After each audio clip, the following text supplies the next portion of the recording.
ప్రజలారా ఒకటి తెలుసుకోవాలి, బీఆర్ఎస్ ప్రభుత్వం ఉన్నప్పుడు ఇసుక దందాలు మామూలుగా జరగలేదు, దాన్ని ఎవ్వరు ఆపలేదు కూడా.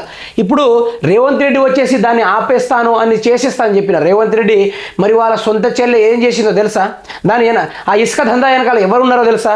మరి ఆయన అంతగానం మైకుల ఒర్రి చెప్పినప్పటికీ ఇక ఇసుక దందా ఇంకా నడుస్తుంది అంటే ఇక దాని వెనకాల ఎవరున్నారనేది ఈరోజు క్వశ్చన్ మార్క్ అయిపోయింది. మరి అది ఎవరున్నారు దాని గురించి ఒకసారి తెలుసుకునే ప్రయత్నం చేద్దాము.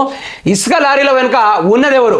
ఇటీవలే ఇసుకపై సీఎం రివ్యూ, అక్రమ రవాణా ఉండొద్దన్నారని వార్తలు. సీఎం చెప్పిన తర్వాతనే ఇసుక అక్రమ రవాణా. భద్రాద్రి జిల్లాలో పట్టుబడిన 17 లారీలపై సీఎం రేవంత్ రెడ్డి ఫోటోలపై అనుమానాలు.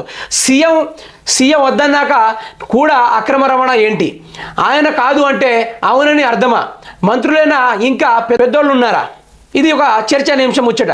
మరి రేవంత్ రెడ్డి వద్దు అని చెప్పినప్పటికీ ఆయన వద్దు అన్న మాటకి కావాలని అర్థమా, లేకుంటే ఆయన హస్తం ఉందా, లేకుంటే మంత్రులే ఉన్నారా, ఇంకెవరైనా ఉన్నారా అనేది అది ఒక క్వశ్చన్ మార్క్గా మారిపోయింది.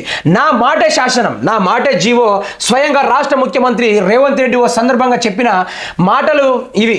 తాను ఒక మాట చెబితే అది చట్టంగా మారినట్టేనని ఆయన అన్నారు. కానీ ఆయన వద్దు అని ఆదేశాలు ఇచ్చిన తర్వాత కూడా రాష్ట్రంలో అక్రమ ఇసుక రవాణా లారీలు యథేచ్ఛగా తిరుగుతున్నాయి. వాటికి పోలీసులు అడ్డుపడితే బెదిరించి విడిపించే బాధ్యతలు మంత్రుల దగ్గర మనుష్యులే చేసుకుంటున్నారు. నా మాటే శాసనం అన్న వ్యక్తి మాటలను ఆయన మంత్రులే వినడం లేదా, లేకపోతే ఆయన వద్దు అని చెప్పింది బయటకు వాళ్లకు మాత్రమేనా అనే చర్చ ప్రజల్లో జరుగుతుంది. ఇక రేవంత్ రెడ్డి చెప్పింది ఏంటో కానీ ఈ మంత్రులు పూర్తి స్థాయిలో ఇక ఇసుక రవాణాను పూర్తి స్థాయిలో సాగుతున్నారు. మరి ఆ దందాలో ఎవరున్నారనేది మనకి ఇక అర్థమైపోవాలి. భద్రాద్రి సైడ్ ఎవరిది ఉంటుందండి? ఎవరి ఏరియా ఉంటే వాళ్ళు దోచుకోవడానికి ప్రయత్నం చేస్తున్నారు.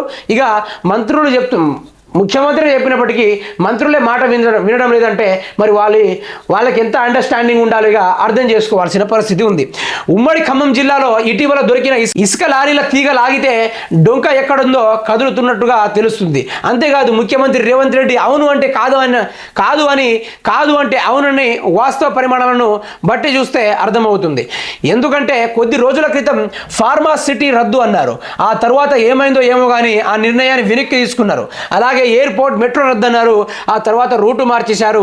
ఇలా మొదట వద్దు అని చెప్తే తర్వాత తమకు అనుకూలంగా జరగాల్సిన వ్యవహారాలని జరుగుతాయనే ఉద్దేశం మరొకటి. ఇక్కడ రాశిలు కదా ఆర్కిడ్ అవునంటే కాదనంటే అవుననే ముచ్చట రేవంత్ రెడ్డికే వర్తిస్తుందట. అది ఎందుకు వర్తిస్తుంది అంటే తెలుసు కదా, తెలంగాణ రాష్ట్రంలో ఆయన చెప్పిన మాట శాసనం అని చెప్పినప్పటికీ ఆయన ఏదైతే శాసనం అని చెప్పాడో అది కాస్త చెరిగిపోయే వరకు చూస్తున్నాడు. మరి ఇప్పుడు ఇసుక దందాలు ఆపేయండి అన్నాడు. ఎవరైనా అది నడిపితే కనుక తీవ్రమైన చర్యలు తీసుకుంటామని చెప్పినప్పటికీ మరి వాళ్ళ చెల్లె సీతక్క భద్రాద్రి దగ్గర నుంచి హెవీగా ట్రాన్స్పోర్టేషన్ జరుగుతుందట. ఎవరైనా ఆపితే లారీల గురించి పోలీసులను ఆపితే ఎవరైనా బెదిరించి మరి విడిపించుకొని పోతున్నారు అంటే ఇక చూడండి రాచరికం ఎటు నుంచి ఎడిపోయిందో.